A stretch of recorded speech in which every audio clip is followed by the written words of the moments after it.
जरा सोचिए, आप सामने बैठे हैं, काम खुला हुआ है, सब कुछ तैयार है, लेकिन मन यहां नहीं है। ध्यान बार बार फिसल रहा है, कभी मोबाइल की तरफ, कभी बीते हुए कल की तरफ, कभी आने वाले कल की चिंता की तरफ। और आप खुद से पूछते हैं, मैं इतना चाहकर भी फोकस क्यों नहीं कर पा रहा? यही सवाल आज करोड़ों लोगों के मन में है। असल में समस्या यह नहीं है कि आप कमजोर हैं, समस्या यह है कि आपका ध्यान बटा हुआ है। आज का समय ऐसा है जहां हर सेकंड कोई ना कोई चीज आपका ध्यान खींचने के लिए तैयार बैठी है। एक आवाज, एक वाइब्रेशन, एक नोटिफिकेशन, और आपका ध्यान वहीं चला जाता है। धीरे धीरे दिमाग को इसकी आदत लग जाती है। एक जगह टिकना उसे भारी लगने लगता है। यही वजह है कि पढ़ते समय मन भागता है, काम करते समय बेचैनी होती है, और कुछ नया सीखते समय जल्दी थकावट महसूस होती है। लेकिन यहां एक बहुत गहरी बात छुपी है। फोकस कोई जादू नहीं, कोई चमत्कार नहीं, यह दिमाग की ट्रेनिंग है। जिस दिन आपका दिमाग समझ गया कि उसे भागना नहीं है, उसी दिन चीजें बदलने लगती हैं। जब आप किसी एक काम पर पूरा ध्यान लगाते हैं तो सिर्फ वही काम नहीं बदलता, आपका आत्मविश्वास बदलता है, आपकी सोच बदलती है, आपकी पहचान बदलने लगती है। फोकस का मतलब है अपने दिमाग को वर्तमान में लाना, ना बीते कल में, ना आने वाले कल में, सिर्फ इसी पल में।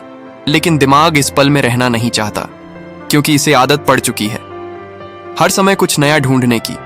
इसलिए शुरुआत में जब आप फोकस करने बैठते हैं तो बेचैनी होती है, अजीब सा खालीपन लगता है। यही वो समय है जहां ज्यादातर लोग हार मान लेते हैं। वो सोचते हैं शायद मुझसे नहीं होगा, पर सच्चाई ये है, यही बेचैनी इस बात का सबूत है कि आपका दिमाग बदल रहा है। अब जरा इस प्रक्रिया को समझिए। जब आप अपने काम को छोटे हिस्सों में बांटते हैं और 25 से 30 मिनट तक सिर्फ एक ही चीज पर टिके रहते हैं, तो दिमाग को एक साफ संदेश मिलता है, अभी भागना नहीं है, अभी यही करना है।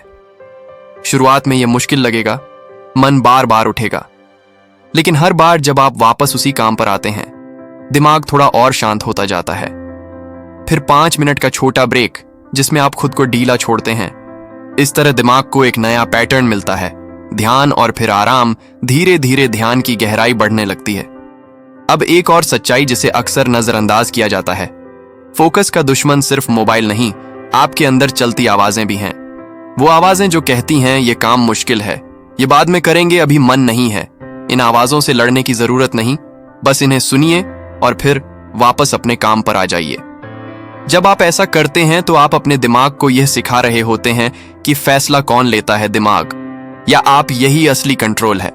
फोकस का मतलब खुद को जबरदस्ती बांधना नहीं, फोकस का मतलब है बार बार लौटना, हर भटकाव के बाद वापस लौटना। यही लौटना आपको मजबूत बनाता है। अब यहां एक कड़वी सच्चाई है, कोई परफेक्ट माहौल नहीं आता, कोई परफेक्ट मूड नहीं आता, कोई सही समय नहीं आता। अगर आप इंतजार करते रहेंगे तो ध्यान कभी नहीं बनेगा। ध्यान तब बनता है जब आप अव्यवस्था में भी टिकना सीखते हैं, जब शोर के बीच भी आप खुद को संभाल पाते हैं। यही कारण है कि जिन लोगों में फोकस होता है वो अलग नजर आते हैं। उनकी बातों में गहराई होती है, उनके फैसलों में स्पष्टता होती है, और उनके काम में असर होता है। फोकस सिर्फ काम पूरा नहीं कराता, यह आपको अंदर से मजबूत बनाता है। आज अगर आप खुद को बिखरा हुआ महसूस कर रहे हैं तो इसका मतलब यह नहीं कि आप असफल हैं, इसका मतलब यह है कि आपका दिमाग ट्रेनिंग मांग रहा है, और हर ट्रेनिंग की तरह यह भी समय लेती है। लेकिन हर दिन, हर छोटा सत्र, हर बार वापस लौटना आपको एक कदम आगे ले जाता है। आज बस इतना तय कीजिए कि ध्यान को यूं ही बहने नहीं देंगे, जो सामने है उसी में खुद को लगाएंगे।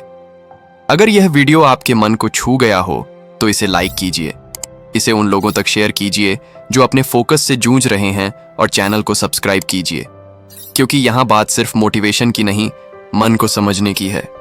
ध्यान वही पाता है जो खुद को समझने की कोशिश करता है।